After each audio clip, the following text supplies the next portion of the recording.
and Gwalior both. So today is my first lecture, combined lecture. काफी दिन से मैंने सोच रखा था इस लेक्चर के बारे में. Good afternoon everyone. I think most of the बच्चे आ चुके हैं. 2:22 हो रहा है ऑलरेडी.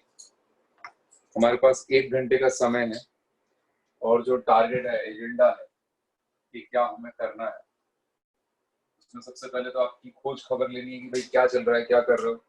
शायद बैच 1 से मैं 8-10 दिन बाद मिल रहा हूँ. कोई बच्चा बैच 1 का बता सकता है? आरुषि, आप बता सकते हो लास्ट क्लास कब हुई थी मेरी आपके बैच में? When was the last class? मतलब how many days back? या which date it was? Which day it was? मैंने शायद आप लोगों को ये बता रखा है कि इन ईच सब्जेक्ट आप जब भी लेक्चर स्टार्ट हो तो ये फील्ड्स जरूर लिख लें. किसी भी टीचर का लेक्चर स्टार्ट होने से पहले कि कौन सा टॉपिक सर पढ़ा रहे हैं, उस टॉपिक का नाम, टॉपिक नेम, उस दिन की डेट, सबसे पहले डेट की उस दिन क्या डेट है वो, और लेक्चर नंबर, उस टॉपिक का वो कौन सा लेक्चर नंबर है. ये चीज कितने बच्चे लिख रहे हैं in the beginning of the lecture? कितने बच्चे बिगिनिंग ऑफ द लेक्चर में लिख रहे हैं? In the beginning of the lecture in your copy the first 3 fields you should be writing down are date of the lecture, which topic is going on in the class, and for that topic which lecture number is that. कुछ बच्चे सिर्फ topic लिख रहे हैं, कुछ date लिख रहे हैं, कुछ भी नहीं लिख रहे हैं.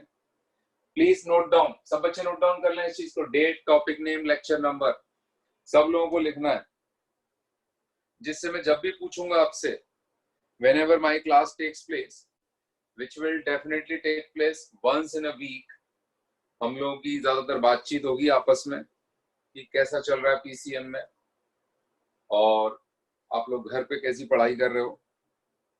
हाँ, कितने बच्चों की पढ़ाई 6 घंटे या उससे ज्यादा चल रही है, 6+? तो जिन लोगों की भी पढ़ाई के नंबर ऑफ आवर 6 या 6 से ज्यादा चल रहे हैं वो अपने चैट में 6 लिख के भेज सकते हैं. Anyone studying greater than or equal to 6 hours, please write down 6.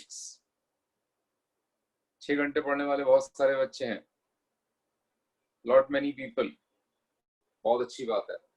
तो फिर दूसरा क्वेश्चन हमारा क्या होता है कि how many people perform 20 minutes of exercise per day? तो आपको लिख के भेजना 20.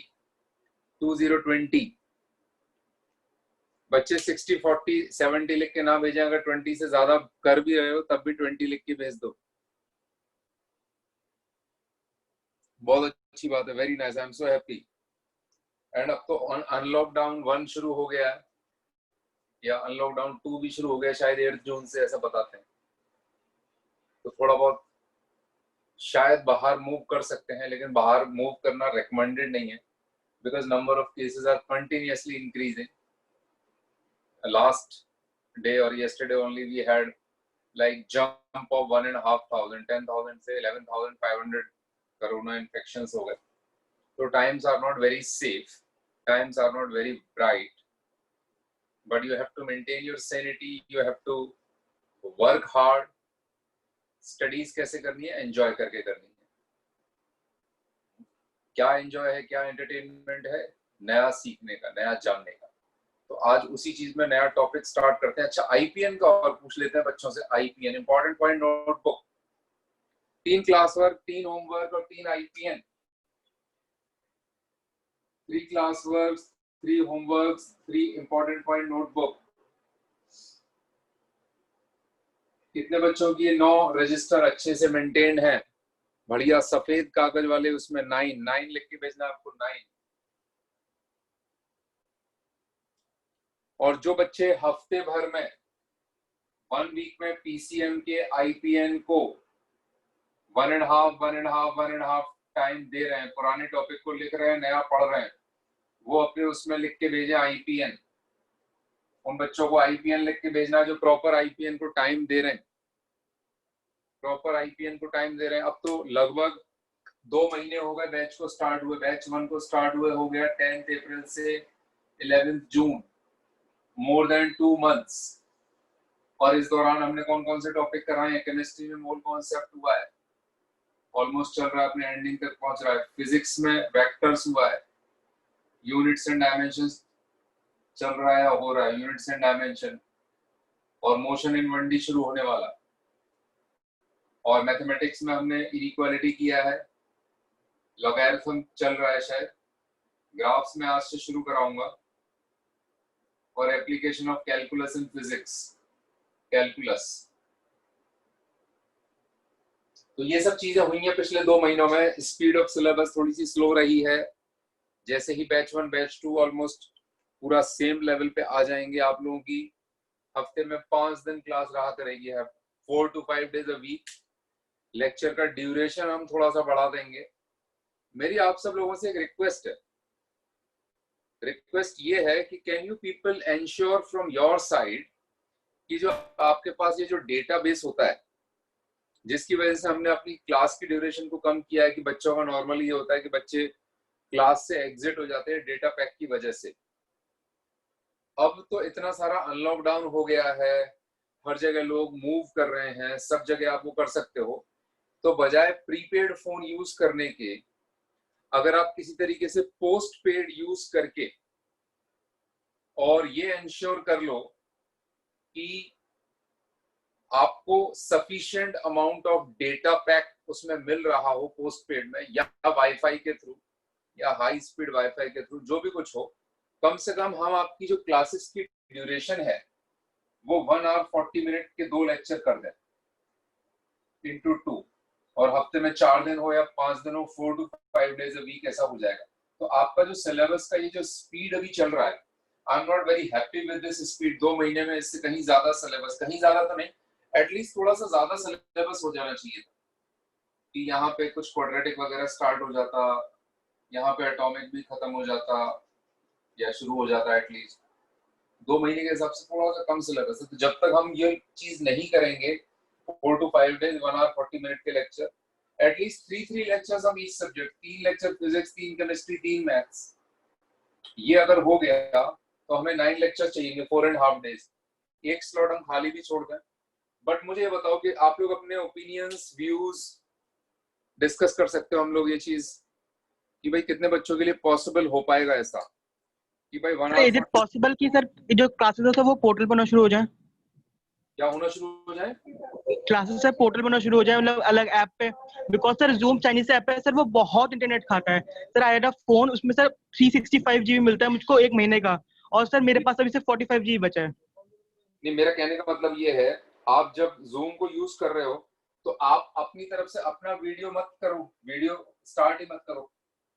अपना खुद का वीडियो अगर स्टार्ट नहीं कर रहे हो, तो जो हमारा अभी तक का एक्सपीरियंस रहा है पिछले 2.5 months का, तो जो मुझे पता लगा है कि अगर आप ये 200 मिनट्स की क्लास अटेंड करोगे तो इसमें 1 to 1.5 GB से ज्यादा डेटा खर्च नहीं होगा मैक्सिमम। तो आपका पूरे जो 9 लेक्चर हैं उनको अटेंड करने में it should not be more than 10 to 12 GB। तो जो पोर्टल या ऐप या व्हाटएवर यू आर डिस्क्राइबिंग, वो चीज लेटर ऑन देख सकते हैं, उसके बारे में भी डिस्कस कर सकते हैं। किसी और बच्चे ने बताया भी है कि 1.1 GB per day for classes, 1.1 GB कोई बता रहा है। मैं चलो थोड़ा सा और आगे जाके कह रहा हूँ, 1.1 छोड़ो, 1.5 GB ले लिया, 1.5 को 9 से मल्टीप्लाई कर लिया, तो मतलब आपको 1.5 into 9 इज नियरली 13.5। 13.5 को आप 4 से मल्टीप्लाई कर लो तो 54 GB हो रहा। पूरे महीने भर में 50 से 60 GB में आप सारे लेक्चर अटेंड कर लोगे। तो ये जो पोर्टल पे क्लास करना है, बाकी चीजें करना है, वो एक अलग बात है।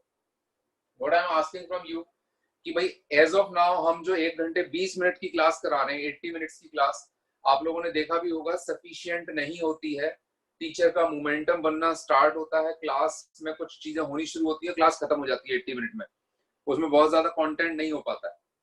शुरुआत में 80 मिनट की क्लास रखने के पीछे लॉजिक भी ये होता है कि भाई बच्चे अभी अभी आए हैं, बच्चों को इतना पढ़ने की आदत नहीं होती है, बच्चे उतना एब्जॉर्ब नहीं कर पाएंगे। 10th क्लास में बच्चे एक अलग टाइप की पढ़ाई कर रहे होते हैं। आप लोगों को याद होगा, मैंने जब शुरुआत में ओरिएंटेशन सेशंस लिए थे, उनमें आपको बताया था कि आपके केस में आपको एक लीप लेना है, आपको एक ट्रांसफॉर्मेशन करना है, आपको एक दूसरे तरीके से पढ़ना सीखना है कि rote learning versus application based studies. तो एप्लीकेशन बेस्ड स्टडीज जब आपने करनी शुरू कर दी है तो यू मस्ट बी रियलाइजिंग कि कॉन्सेप्ट बता के उसके इलस्ट्रेटिव एग्जांपल्स करा के उसके क्वेश्चंस कराने में टाइम लगता है, इट टेक्स टाइम। तो 80 minutes class is too short a class and I think already batch 1 वाले बच्चों को अराउंड 9 वीक्स जैसा हो गए हैं और बैच 2 वाले बच्चों को भी अराउंड 6 to 7 वीक्स हो गए। तो it's a sufficient amount of time to mold yourself to the new system कि हाँ एक नया सिस्टम अब आपको मिल गया है, पढ़ाई कितनी करनी पड़ती है ये आपको पता लग गया। आपके केस में देखो कुछ डिसएडवांटेजेस रहे हैं तो कुछ एडवांटेजेस भी रहे हैं। डिसएडवांटेज सबसे बड़ा ये है कोविड-19 की वजह से आप ऑफलाइन क्लासेस नहीं कर सकते। एडवांटेज ये है कि आपको ना तो स्कूल जाना है ना आपको कोचिंग आना है, आप फिजिकली एक ही जगह अपने घर में कॉन्फाइंड हो। If you take proper care of yourself mentally and physically कि आप फिजिकली गुड शेप में हो, आप अच्छा खाना खाएं, रिक्वायर्ड उतना ही खाएं जितना बॉडी के लिए सफिशिएंट है या बॉडी के लिए जो जरूरी है आज की डेट में, जिससे इम्यूनिटी बिल्डअप हो, एनर्जी लेवल अच्छा रहे और आपको सारे न्यूट्रिएंट्स, प्रोटीन, विटामिन सारे रेगुलर इंटरवल पे मिलते रहे। तो आपके पास समय बहुत सारा है। समय बहुत सारा होने के भी कभी कभी फायदे बहुत होते हैं, कभी कभी नुकसान भी हो जाते हैं। एक सबसे बड़ा नुकसान ये हो जाता है कि आदमी को जब लगता है मेरे पास बहुत सारा समय है, जैसे आप सब लोगों ने खरगोश और कछुए की रेस की कहानी सुनी होगी कि वो खरगोश और कछुए ने रेस करनी शुरू की। खरगोश आधी दौड़ जाके पीछे मुड़ के देखता है कि कछुआ तो बहुत पीछे, तो उसने सोचा मैं थोड़ी देर रेस्ट कर लेता हूँ। रेस्ट कर गया, उसको नींद आ गई। कछुआ धीरे धीरे करके आगे रेस की फिनिश लाइन तक पहुंच गया। जब खरगोश की आंख खुली तो वो पहुंचा, उसने कहा कि कछुआ तो जीत गया। तो slow and steady always wins the race. और जो लोग मतलब ऐसा, तो मैं आपको ये वाला एग्जांपल इसलिए दे रहा हूँ क्योंकि कभी कभी जो ज्यादा टाइम है, जो ample amount of time sometime can be a blessing and sometime it can be the biggest tragedy also कि भाई इतना सारा समय मिल गया, अब क्या करें, चलो सो जाते हैं, चलो कुछ और वीडियो गेम खेल लेते हैं, ऑनलाइन कोई गेम खेल लेते हैं, पबजी खेल लेते हैं, टीवी देख लेते हैं, घर वालों से बात कर लेते हैं, बस क्योंकि बहुत सारा टाइम, हम टाइम को डिवाइड करके कर लेंगे। बट जब हम ऐसा करने की सोचते हैं तो होता क्या है कि फ्लो में दूसरी चीजों में टाइम ज्यादा चला जाता है।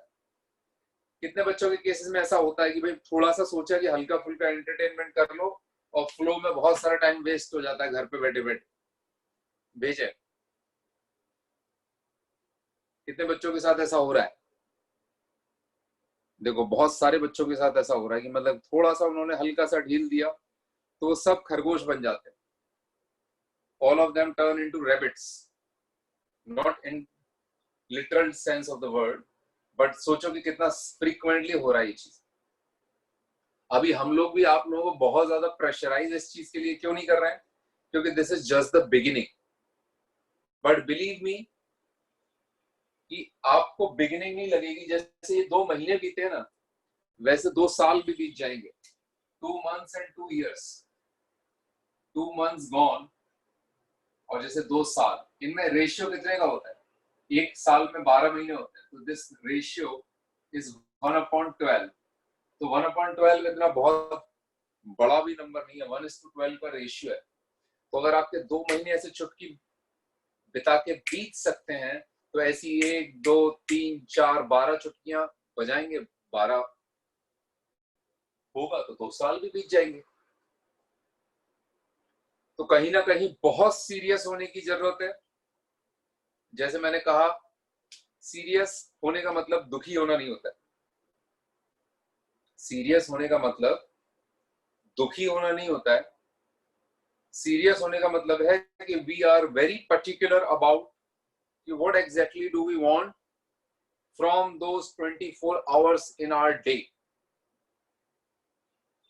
or except for 6 hours of sleep or 7 hours of sleep or 8 hours of sleep, whatever you have at home, पहला काम आपको ये लगना चाहिए कि मेरी जब तक 6 घंटे की focused, determined, dedicated self study नहीं होगी, तब तक सारे काम को मैं पोस्टपोन कर सकता हूं या कर सकती हूँ।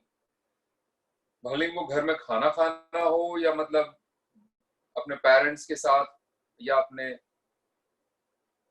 सिबलिंग्स के साथ बैठ के बातचीत करना हो, टीवी देखना हो या any other activity. I am not asking you to just confine yourself 24 hours बस पढ़ाई पढ़ाई पढ़ाई करनी है, but the first priority should be given to the self study of 6 hours. और ये जो आईपीएन वाली चीज है, अभी तो आपके एक एक दो टॉपिक हुए हर एक सब्जेक्ट में, अभी भी आपको लगता होगा कि हाँ सब कुछ फ्रेश है, लेकिन फिर भी थोड़ा बहुत धुंधला जरूर हो रहा होगा। First and second and third week of April में जो पढ़ा था 10th अप्रैल के बाद से थोड़ा सा फेड अवे स्टार्ट होना शुरू हुआ कि नहीं हुआ? आई एम वेरी श्योर कि फेड होना शुरू हुआ होगा। और जस्ट इमेजिन कि अगर 2 महीने में इतना फेड हो सकता है या 5 हफ्तों में 6 हफ्तों में इतना फेड हो सकता है, तो 6 महीनों में कितना फेड होगा, 1 साल में कितना फेड होगा, या 2 साल में कितना फेड होगा, और एग्जाम 2 साल बाद ही होगा। तो ये जो चीज है ये आपकी गीता, भागवत गीता बन जाएगी। आप लोगों को पता है भागवत गीता की किताब जो होती है बहुत छोटी सी पॉकेट डायरी टाइप की किताब लोग हमेशा अपने पास रखते हैं। कुछ लोग जो उस भागवत गीता को बहुत मानते हैं, क्या रीजन होता है, क्या रैशनल होती है उसके पीछे?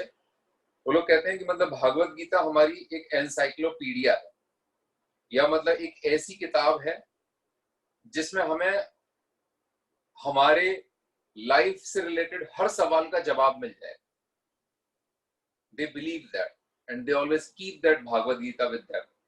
This is just a belief, just a notion कि भाई एक इतनी अच्छी किताब है जिसमें भगवान श्री कृष्ण ने अर्जुन को सब कुछ बताया लाइफ के बारे में, what is life all about in context of several other things। तो आपके केस में ये आपकी भगवत गीता है। इंपॉर्टेंट पॉइंट नोटबुक, आपके जो एफर्ट्स हो रहे हैं at different point of time, April 2020, May 2020, June 2020, September 2021, February 2022, उन सब में जो आपके एफर्ट्स लग रहे हैं या लगेंगे, उन एफर्ट्स का जूस एक्सट्रैक्ट करके इनमें भरा रहेगा। और इस जूस को जितनी बार आप पियोगे, जितनी बार आप आईपीएन का रिवीजन करोगे, उतना वो कॉन्सेप्ट्स आपके सॉलिड होते जाएंगे, उनका जो एप्लीकेशन है वो उतना ज्यादा आपके दिमाग में पक्का होता जाएगा। इससे ज्यादा मैं ओवर एम्फेसाइज नहीं कर सकता इंपॉर्टेंस ऑफ आईपीएन। कुछ आपको दिमाग में समझ में आई होगी ये बात, कुछ आने वाले टाइम में आएगी कि आईपीएन की सर इतनी बार बार हर क्लास में आईपीएन करते रहते हैं, एग्जैक्टली ऐसी क्या बात है आईपीएन, इतनी क्यों इंपॉर्टेंस देते हैं आईपीएन को? तो आपको खुद से समझ में आएगी ये बात जब आपके पास 10-10 चैप्टर होंगे तीनों सब्जेक्ट के, और आपको सारी चीजें रिकॉल करके एक साथ न्यूमेरिकल्स करने होंगे तीनों सब्जेक्ट्स के। तो आई होप बच्चे सारी चीजों को इंपॉर्टेंस दे रहे हो। Now coming back to my question, बताओ कि मतलब बच्चे इस तरीके की बात में इंटरेस्टेड हैं, मतलब ये हमें करना है, बच्चे इसमें कोऑपरेट करेंगे, मतलब शुड आई अज्यूम कि हाँ भाई बच्चे इसका अरेंजमेंट कर लेंगे और ऐसी चीज हम या तो नेक्स्ट वीक या नेक्स्ट टू नेक्स्ट वीक शुरू कर सकते हैं ऐसा? या अगर किसी के कुछ इश्यूज हो, कंसर्न हो कि हम ऐसा नहीं कर पाएंगे या हमें ऐसी कुछ दिक्कत है, make sure you have a very good wifi और very good internet connection through postpaid database, मतलब डेटा पैक का कोई इशू ना आए किसी तरीके से, जिससे कि जिस स्पीड से हम पढ़ाई कराना चाहते हैं, जितना डिटेल में आपको चीजें देना चाहते हैं कि भाई एटलीस्ट अगस्त 15 तक एक significant chunk of the syllabus is finished, कि काफी सारा हम 11th का पोर्शन कवर कर लें। और आप सब लोगों ने देखा होगा, महसूस भी किया होगा, जो ऑनलाइन क्लासेस स्कूल की हो रही हैं और यहाँ पर हो रही हैं, उनमें कितना डिफरेंस है, कितना वास्ट डिफरेंस है, not only in terms of conducting the lecture but providing the extra support.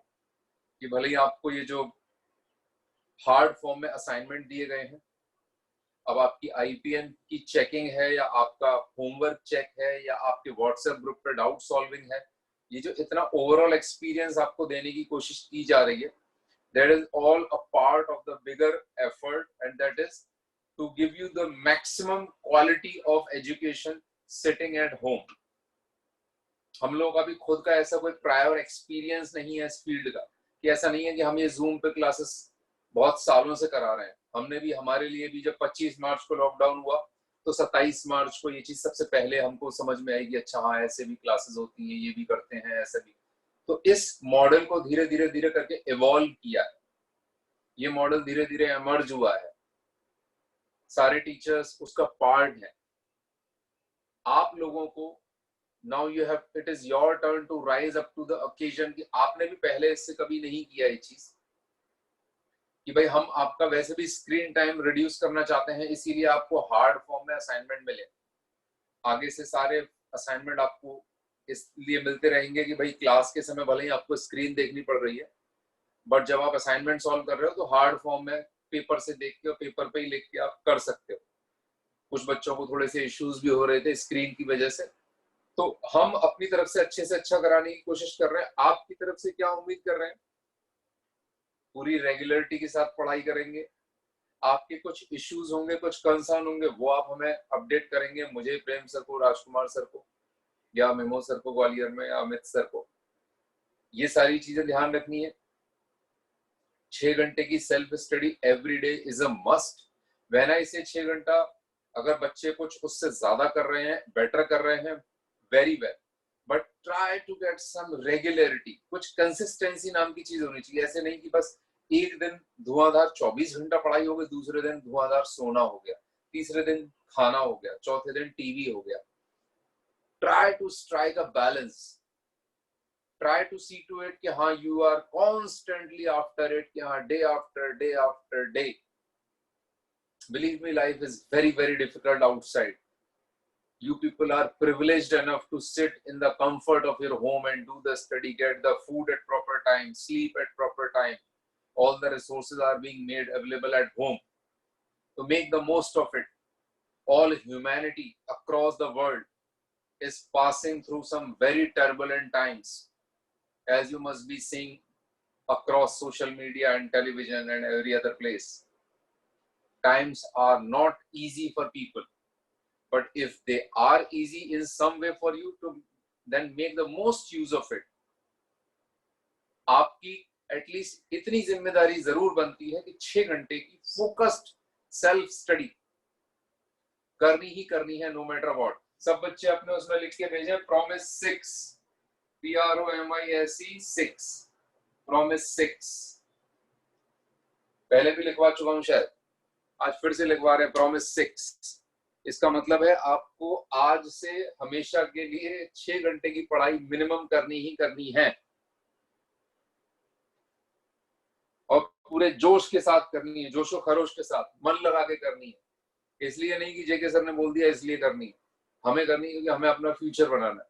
हमें अब इंतजार नहीं करना कि कोरोना कब तक पूरा वाइप आउट होगा, कब ऑफलाइन क्लासेस शुरू होंगी, कब हम बाहर जाएंगे, कब अपने दोस्तों से मिलेंगे, कब हमारी रेगुलर कॉफी होगी बाहर कॉफी डे में, या पिज्जा हट में पिज्जा होगा, वो सब भूल जाओगे आप।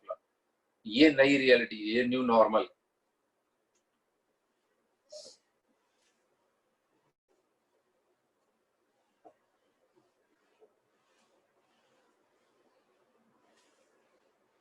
आज का जो टॉपिक है बेटा वो है, तो आप लोगों को थोड़ा बहुत हो गया है टाइम, हल्का सा ग्राफ ये करो है।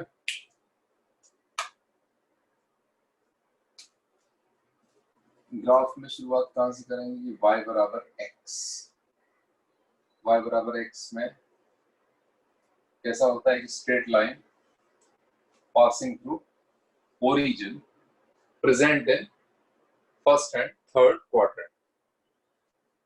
ये क्या है? ओरिजिन 0,0। ये क्या है? x axis. ये क्या है? y axis. ये ग्राफ है y equal to x। Normally graph कैसे बनाते हैं हम? ग्राफ बनाने के लिए किसी भी ग्राफ y बराबर fx का मतलब यहाँ पे x था, y की जगह y बराबर x होने के अलावा और क्या क्या हो सकता है, y बराबर x स्क्वायर हो सकता है, y बराबर x क्यूब हो सकता है। तो हम हमेशा क्या करेंगे, ये जो x है, x क्या कहलाता है, x कहलाता है इंडिपेंडेंट वेरिएबल, इंडिपेंडेंट वेरिएबल, और y is called dependent variable.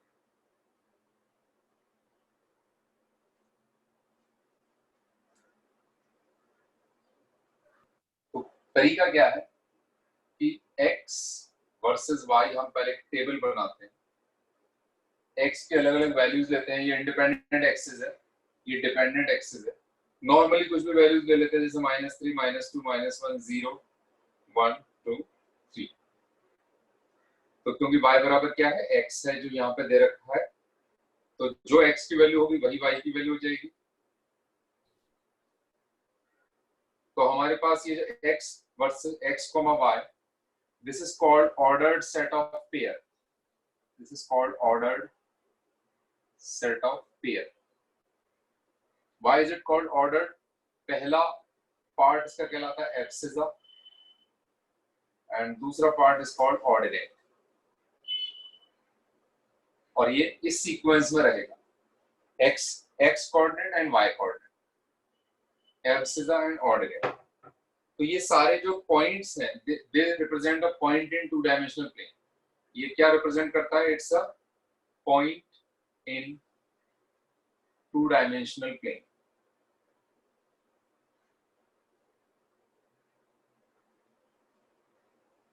या इसका एक नाम और भी होता है, this is also known as Cartesian coordinates, Cartesian coordinates.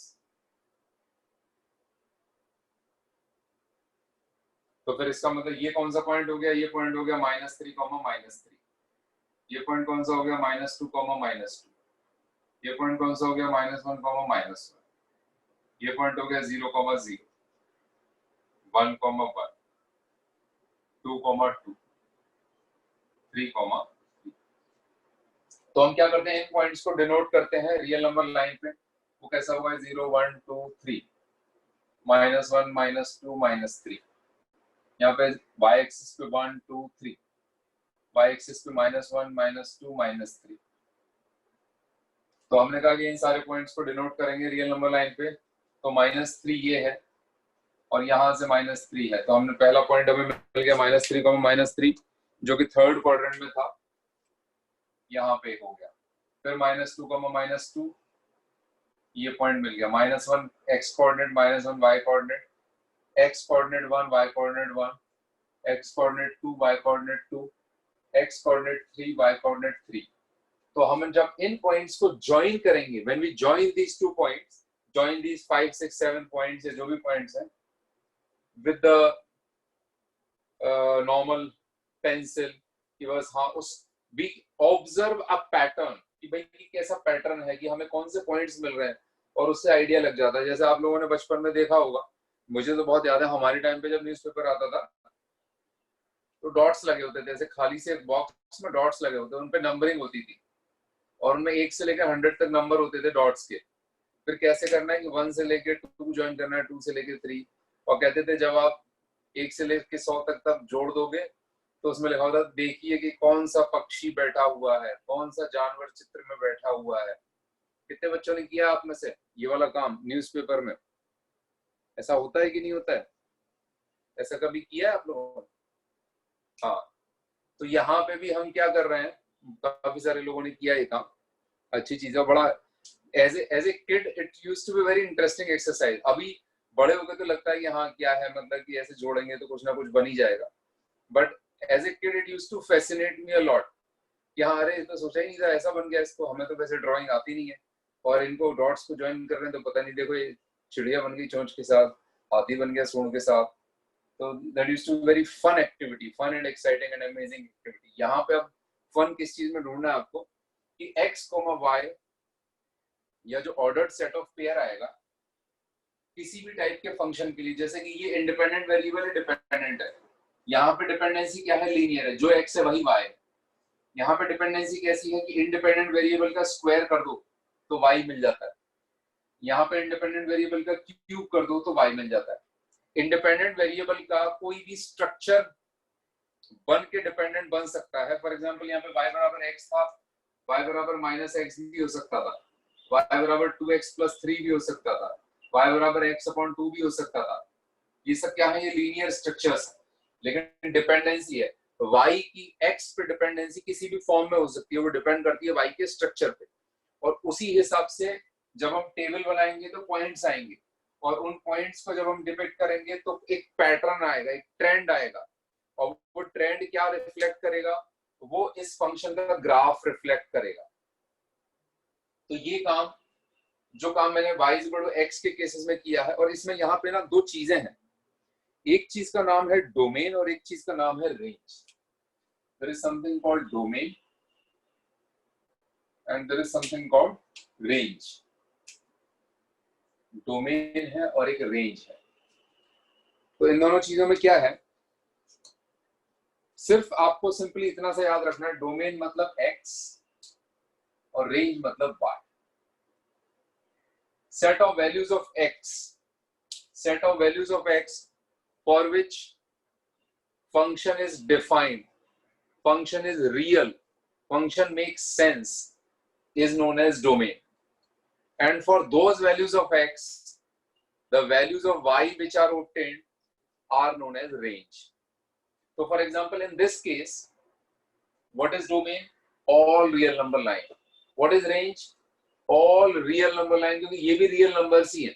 यहाँ पे भी रियल नंबर -∞ से +∞ है, यहाँ पे भी रियल नंबर -∞ से +∞। पूरी x एक्सिस भी कहां से कहां तक जाती है? -∞ से +∞। y एक्सिस भी क्या जाती है? -∞ से +∞। तो डोमेन का मतलब x की वैल्यूज, रेंज का मतलब y की वैल्यूज। तो आप सब लोग अपने पास डेफिनेशन नोट डाउन कर सकते हो। What is domain? What is domain? Domain means the set of values of x, the set of values of x, the set of values of x for which fx is defined.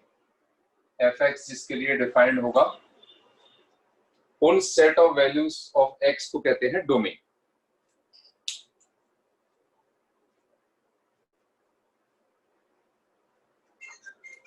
और range का मतलब क्या होता है? What is the meaning of range?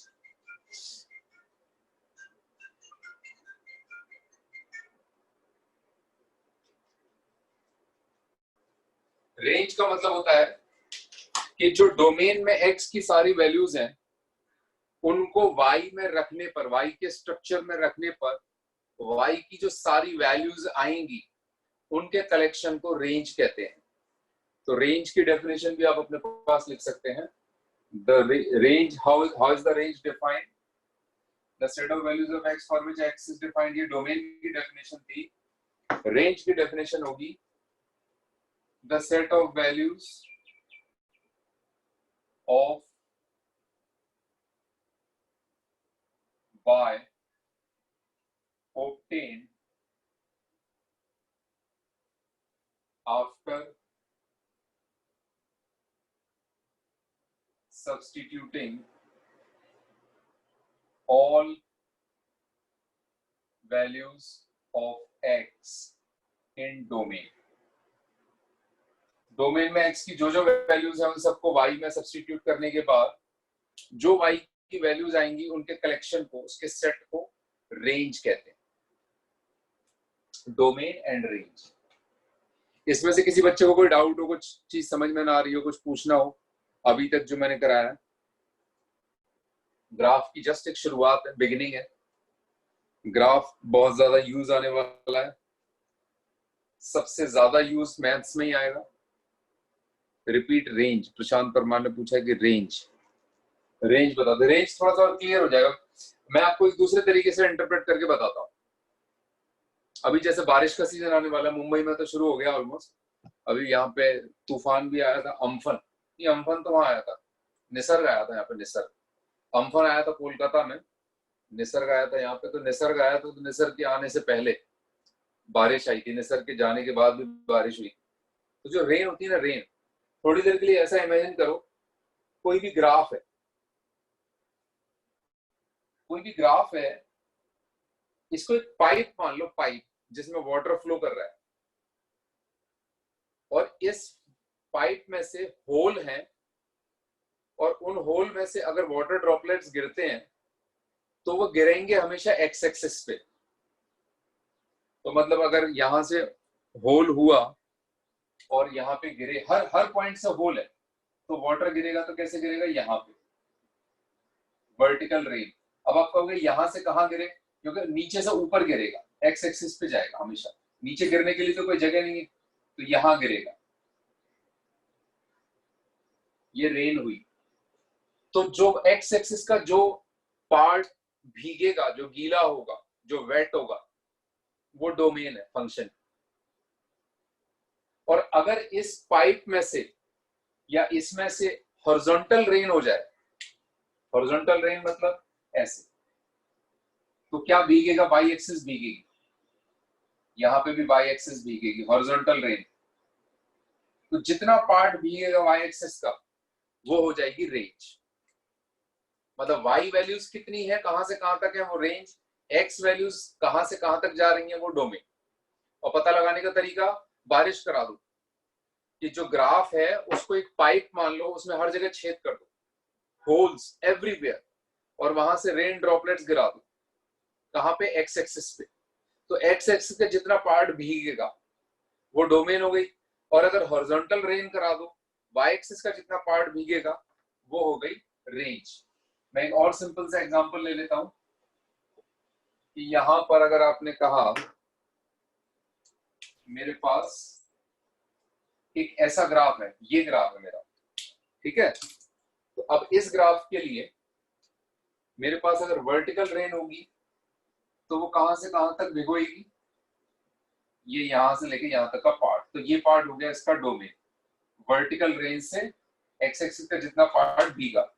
और अगर vertical rain होगी तो वो कितना पार्ट भिगोएगी वाई एक्सिस का, यहां से लेके यहां तक, तो ये पार्ट हो गई इसकी रेंज। यहां से बारिश हुई, बारिश ने क्या भिगोया, एक्स एक्सिस का इतना पार्ट, इसको हम क्या कह देंगे, डोमेन। यहां से बारिश हुई, इसने कितना पार्ट भिगोया, यहां तक, इस पार्ट को, क्योंकि जब हम, मतलब अगर हम इन पॉइंट्स को नाम दे दें, एक पॉइंट का नाम है ए और एक पॉइंट का नाम है बी, तो ए से बी तक जाने में इस ग्राफ पे एक्स की वैल्यूज कहां से कहां तक ट्रेवल की हैं, यहां से यहां तक। तो एक्स की मतलब वैल्यूज ये हुई, तो डोमेन हो गई ये। जब हम यहां से यहां तक ट्रेवल कर रहे हैं तो वाई वैल्यूज कहां से कहां तक गई है, यहां से लेके यहां तक, तो ये हो गई इसकी रेंज। तो ये डाउट जिन्होंने पूछा था प्रशांत परमार ने, क्लियर हो गया है ना। और किसी को अभी तक डोमेन और रेंज का कॉन्सेप्ट क्लियर ना हुआ हो, कि डोमेन और रेंज का मतलब समझ में ना आ रहा हो, तो what exactly is domain, what is range, तो मैं फिर से एक्सप्लेन कर सकता हूँ, I can explain it all over again, या आपको उसमें कंसेप्चुअली कहीं पे कुछ दिक्कत आ रही, ठीक है, चलो, वेरी नाइस। अगर आए तो फिर से पूछ लेना, no issues, I am all there. तो हम अगर बात करें, जैसे मैंने कॉन्सेप्ट बताया, वर्टिकल रेंज और हॉरिजॉन्टल रेंज। वर्टिकल रेंज से जितना एक्स एक्सिस भीगेगी, डोमेन। हॉरिजॉन्टल रेंज से जितनी वाई एक्सिस भीगेगी, रेंज। तो उस लॉजिक के हिसाब से y is equal to x का जो ग्राफ था, उसमें डोमेन क्या होगी और उसकी रेंज क्या होगी, what is domain and what is range. आपको थोड़ा सा इमेजिन करना पड़ेगा, टेल मी आफ्टर इमेजिनिंग क्या आ रही है, डोमेन क्या आ रही है, रेंज क्या आ रही है।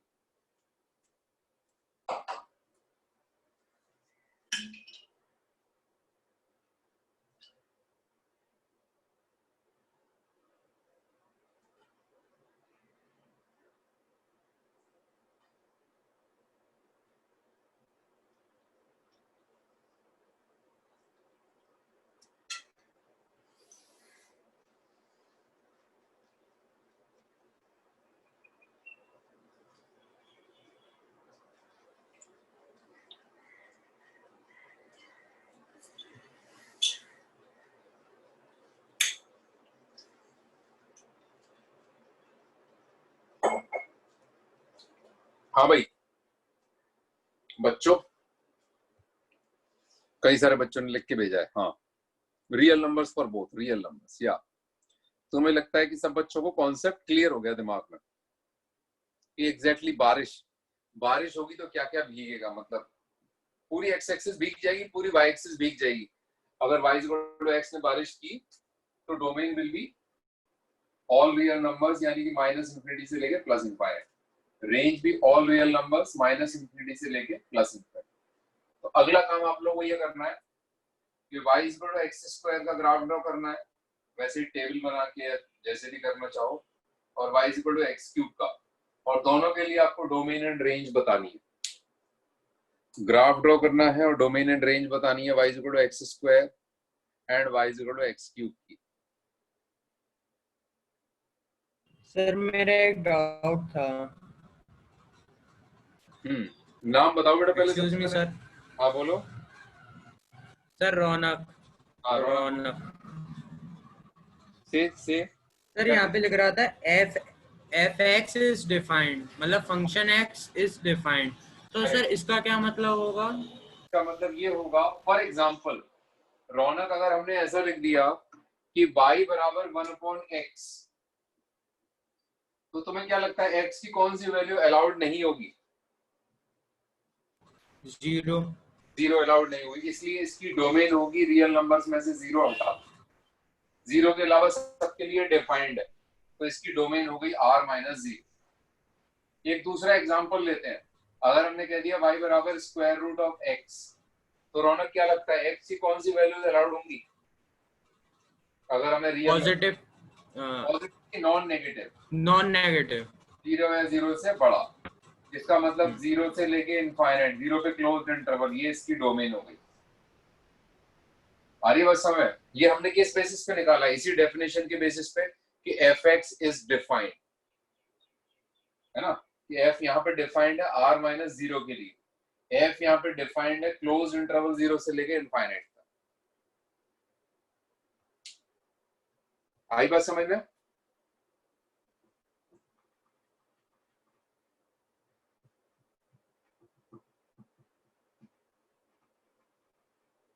एक्स स्क्वायर के लिए माधव जो आपने लिख के भेजा है, या पुष्पेंद्र आपने जो लिख के भेजा है, दोनों लोगों ने एक छोटी सी गलती की है, दोनों लोगों ने। अब वो गलती क्या है, जो अभी मैंने मतलब इसको भी करेक्ट करवाया था, अभी थोड़ी देर पहले रौनक जो बोल रहे थे उसमें मैंने करेक्शन करवाया था।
तो पहले मैं इसका थोड़ा ग्राफ बना देता हूँ, उसके बाद जो पॉजिटिव और नॉन नेगेटिव में डिफरेंस आप लोग नहीं कर रहे हो ना, जब मैंने शुरुआत में पढ़ाया था आपको कि पॉजिटिव अलग चीज होती है, नॉन नेगेटिव अलग चीज होती है। मैं थोड़ा बड़ा बड़ा करके लिख देता हूँ आप लोगों को पता होना चाहिए कि what is the meaning of positive,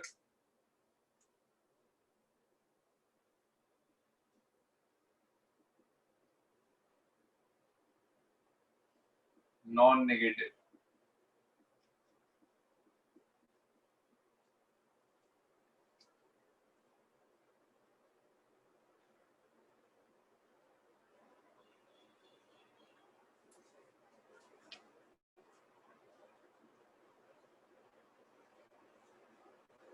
यहाँ पे ओपन इंटरवल 0 to इनफाइनाइट है, यहाँ पे क्लोज्ड इंटरवल। तो अगर किसी चीज का ग्राफ ऐसा हो रहा है, y इक्वल एक्स स्क्वायर का ग्राफ ऐसा बन के आ रहा है, तो इसमें 0 इंक्लूड हो रहा है ना, 0 पे वैल्यू 0 है ना, और इसकी y वैल्यू 0 ही ले रहा है, तो रेंज इसकी है क्लोज्ड इंटरवल 0 to इनफाइनाइट।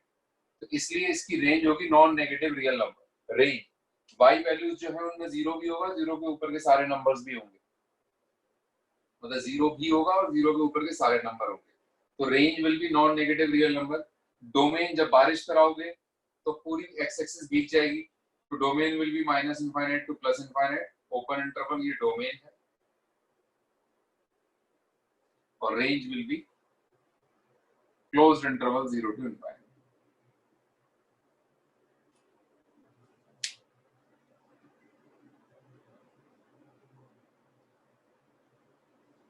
कितने बच्चों को समझ में आ रहा है एक्स स्क्वायर का graph? Domain and range y equal to x square. Table बना के कैसे नंबर्स आएंगे अगर y equal to x square के टेबल बनाओगे? x वर्सेस एक्स स्क्वायर, अगर आप लिखोगे -3 -2 -1 0 1 2 3, इसका स्क्वायर करोगे -3 का स्क्वायर विल बी 9 4 1 0 1 4 9। तो ऐसे नंबर्स आएंगे 1, 1, 2, 4, 3, 9, 1, 1, -2, 4, -3, 9, 0, 0। जब आप इनको जोड़ोगे तो आपको कर्व मिलेगा। पहली बार में आपको क्या मिला था? फर्स्ट टाइम में आपको स्ट्रेट लाइन मिली थी, अब आपको एक कर्व मिल रहा है। लेकिन डोमेन एंड रेंज के फंडे सेम होंगे। डोमेन मतलब x वैल्यूज, रेंज मतलब y वैल्यूज। तो जो y इक्वल टू x के केस में क्या आया था? y इक्वल टू x के केस में it was all real numbers, right?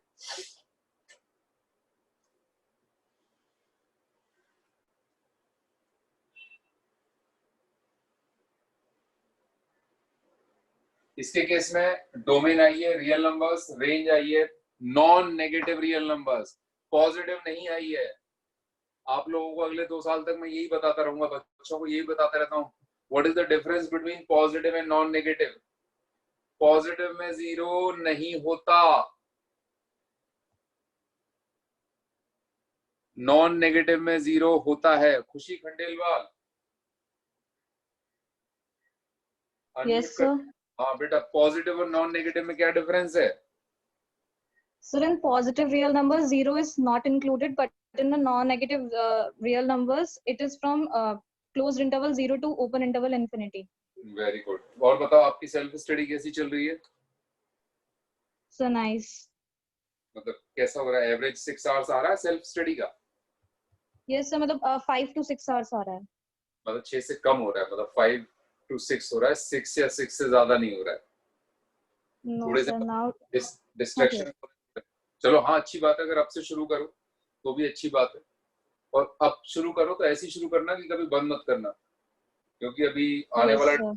Time ऐसा है कि मतलब कंपटीशन बहुत टफ हो जाएगा, बच्चे अब मेहनत और ज्यादा करेंगे, नंबर ऑफ क्लासेस हम बढ़ा रहे हैं, मेहनत ऐसे भी ज्यादा करनी पड़ेगी और सीजन और आगे की तरफ बढ़ाने की कोशिश कर रहे हैं। ठीक है, म्यूट कर लें, इसके बाद किसी और बच्चे से बात करके देखते हैं। चलो देवगुरु पाराशर, यस सर। कैसी चल रही है पढ़ाई? सर कंसिस्टेंसी नहीं आ पा रही, वो मतलब जो एज रिक्वायर्ड जो है। हाँ, तो क्या किसी दिन तो पढ़ाई 8 से 10 आवर्स या फिर उससे भी ज्यादा हो जाती है, लेकिन किसी दिन 4 to 5 आवर्स रह जाती है। मींस अभी कंसिस्टेंसी नहीं है। अच्छा, आप लोगों का पहला टेस्ट कब हुआ था? काफी टाइम हो गया सर उसे। हाँ, काफी टाइम से, मतलब 1 महीने तो हुआ होगा, 1 मंथ। Yes sir. तो ये बताओ कि अब अगला टेस्ट कंडक्ट करा देंगे इसी संडे को, जो कमिंग संडे है? Yes sir. सब बच्चे रेडी हैं उसके लिए? हाँ भाई, सब बच्चे बताएं ओपिनियन कि unit test for Shikhar 22 coming Sunday या उसका अगला संडे? अभी तो आज थर्सडे है, फ्राइडे सैटरडे बीच में, कमिंग या उसके अब अगला वाला? अभी कमिंग संडे कब पड़ रहा है? 15 तारीख को, नहीं 15 नहीं, 14 जून को। चलो 21 जून को जो संडे आएगा, 21 जून को पेपर भी अच्छे से बन जाएगा। Unit test for Shikhar 22 on 21 June, और तब तक शायद बैच 2 का सारा सिलेबस भी कंप्लीट हो जाएगा, जो जो आपके साथ आने के लिए उनका कंप्लीट होना है। Unit test for Shikhar 22 on 21 June Sunday. चलो सिलेबस भी डिसाइड कर देते हैं। सिलेबस केमिस्ट्री में सबसे पहले मोल कॉन्सेप्ट कर दें, तब तक शायद बैच 2 का भी मोल कॉन्सेप्ट पूरा कंप्लीट हो जाएगा। केमिस्ट्री में मोल कॉन्सेप्ट, और फिजिक्स में vectors and units and dimensions. Physics में वेक्टर्स, और तब तक कैलकुलस भी शायद सर ये कंप्लीट करा देंगे। Vectors, calculus and units and dimensions, ये 3 चैप्टर आएंगे फिजिक्स में। एंड मैथ्स मैं ग्राफ जहां तक भी करा दूंगा, मतलब जितना भी ग्राफ में कराऊंगा उसके क्वेश्चन में जरूर रखूंगा। तो मैथ्स में inequality, logarithms and graphs. Inequality, log भी मेरे ख्याल से लॉग के कितने लेक्चर हो चुके हैं अब तक? सर बैच 2 का एक भी नहीं हुआ। तो बैच 2 का साथ साथ नहीं हो रहा क्या? सर के लॉग तो नहीं हुआ। नहीं, लेकिन अभी सर ने बैच 1 बैच 2 की कंबाइंड क्लास कोई ली है, नहीं ली है? सर बैच 1 का भी स्टार्ट नहीं हुआ है अभी लोग। हाँ, तो उसमें क्या चल रहा है? एसएस सर क्या पढ़ा रहे हैं आप लोगों को? अभी इस बैच 1 का भी स्टार्ट नहीं हुआ है सर लोग। तो बैच 1 में सर कैलकुलस पढ़ा रहे, बैच 2 में बैच 2 में तो कैलकुलस पढ़ा रहे हैं, 1 में क्या पढ़ा रहे हैं एसएस सर? 1 में सर बता रहे थे मॉड्यूलस के ग्राफ्स कैसे होते हैं, बनाएंगे वो बताएंगे। मॉड्यूलस के ग्राफ कैसे होते हैं? जैसे mod of x - 1 plus mod of x - 2 का ग्राफ कैसे बनेगा, वो कह रहे थे उसकी। वो तो ठीक है, लेकिन उससे पहले क्या कराया था उन्होंने? मॉड्यूलस ही बताया था सर। मतलब इनइक्वालिटी खत्म कराया कि नहीं कराया? हाँ, मॉड्यूलस हो गया, उसमें इनइक्वालिटी वाला जितना पार्ट था वो। तो लॉग अभी शुरू नहीं कराया सर ने? No sir. चलो मैं उनको लिख देता हूँ सर को कि भाई मतलब कि अगला चैप्टर जो है उन्होंने लॉगरिथम ही, please take logarithm in Shikhar 22 batch 1 and 2 combined class। जो 1 and 2 की combined class हो रही है उसमें ग्राफ ना पढ़ाना शुरू कर दें, वो कहीं है करें। तो जो सिलेबस था किस क्लासेस में जो सिलेबस है, इनइक्वालिटी, लॉगरिथम, ग्राफ्स, जो भी लॉगरिथम में जो हो जाएगा, ग्राफ में जो हो जाएगा वही पेपर में आएगा। नेक्स्ट संडे में भी 10 दिन बाकी है, 10 days आर रिमेनिंग। ठीक है, तो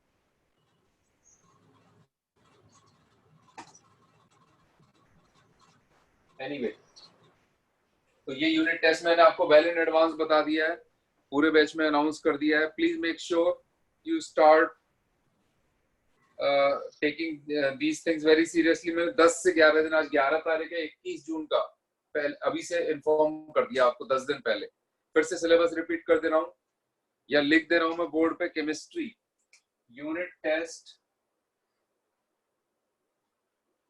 for Shikhar 22, engineering batch 1 plus batch 2, Mathura plus Gwalior. 3 घंटे का टेस्ट होगा, पैटर्न मेंस लेवल होगा। केमिस्ट्री सब बच्चे अपने पास नोट डाउन कर लें। Chemistry mole concept, physics,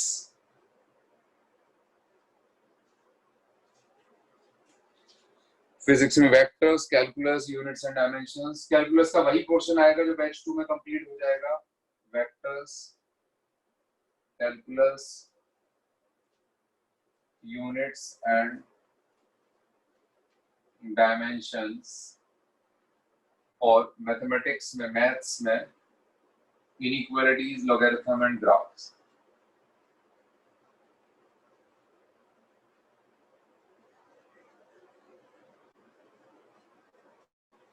and graphs.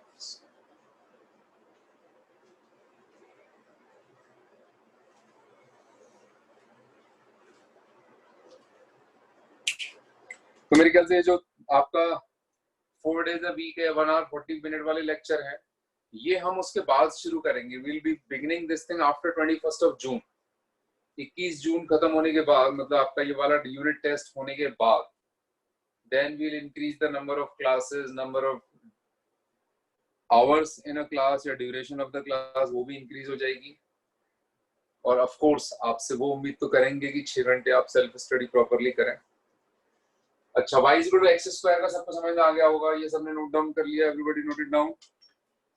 y is equal to x cube का करा देते हैं, और मैं कुछ आपको होमवर्क दे दूंगा ग्राफ्स के कुछ बनाने के लिए. पहले होमवर्क दे देता हूँ, फिर मैं y is equal to x cube बता देता हूँ आपको. होमवर्क में कौन कौन से ग्राफ्स बना के लाने हैं. Domain and range. Draw the graph and identify domain and range. Draw the graph and identify domain and range. तो इसमें किस चीज का करना है आपको. एक y is equal to 1 upon x का, y is equal to square root x का. ये टफ है, थोड़े से टफ दे रहा हूँ इसलिए, मतलब y is equal to 2x plus 3 का, y is equal to minus x का, y is equal to 2x का, और फिर मार्किंग, थोड़ी सी मार्किंग कर देना प्रॉपर, 1 2 3 4 5 दिखा देना, मतलब -5 to +5 या -3 to +3 ऐसे करके दिखा देना. कहाँ से कहाँ तक दिखाओगे. -3 to +3 on both axes, जिससे कि थोड़ा सा आइडिया लग जाए. y is equal to x upon 2, 2x minus x this, y is equal to, चलो इतना ही कर देना, इतना करके तो ले आना, ज्यादा बड़ी चीज नहीं है. y is equal to x cube का जो ग्राफ होगा वो होगा बेटा ऐसा, जिसका ग्राफ है y is equal to x cube, ऐसे जाएगा. ये भी फर्स्ट एंड थर्ड क्वाड्रेंट में प्रेजेंट है. और कर्व है, जैसे y is equal to x तो एक लाइन थी, ये कर्व है, इसकी domain all real numbers, range be all real numbers. Domain and range both will be set of all real numbers. So y equals to x cube का जो second भी graph था जिसमें 3 साइड में इंटरसेक्ट कर रहा था, सर उसका क्या होगा. मतलब सर वो समझ में नहीं आ रहा उसमें कैसे होगा. अच्छा, यू मीन टू से कि ऐसा जो ग्राफ आ रहा था वो. Yes sir. ये ग्राफ जो आएगा वो ऐसे केस में नहीं आएगा. जब इसके x क्यूब के केस में तो क्या हो रहा है, ये हो रहा है 1 into x cube plus 0 into x square plus 0 into x plus 0, ऐसा है. इस तरीके का ग्राफ आएगा ऐसे केस में जब x minus 1 into x minus 2 into x minus 3 है. तो फॉर एग्जांपल इसको हम मल्टीप्लाई करेंगे तो x square minus 5x plus 6. जब इसको फर्दर मल्टीप्लाई करोगे तो x cube minus 5x square plus 6x minus x square plus 5x minus 6 होगा. तो x cube minus 6x square plus 11x minus 6. जब ऐसा ग्राफ है तभी आएगा, जब ऐसा है तभी आएगा ये 0,0 पे. अब ऐसे में ऐसा क्यों आता है, ऐसे में ऐसा क्यों आता है वो बाद में बताएंगे. But you can make out the difference between the two, कि अगर ये ऐसा होगा तब ऐसा आएगा ग्राफ. इसके रूट्स आएंगे 1 2 and 3, है ना. So that is the difference between the two graphs. हाँ, ट्रिग्नोमेट्रिक ग्राफ भी बताएंगे बेटा, अभी थोड़ा वेट करो, आराम से बताएंगे धीरे धीरे. आज तो पहली क्लास हुई है, ग्राफ कम हुआ है, बातें ज्यादा हुई हैं. तो अगली क्लास में when we'll take the next class सब कुछ कराएंगे, अच्छे से कराएंगे. आपको अभी नेक्स्ट लेक्चर भी अपना शुरू करना है 10 मिनट बाद. Wish you all the best. बातों का ध्यान रखना और खूब जोश के साथ पढ़ाई करो अच्छे से, है ना. All the best.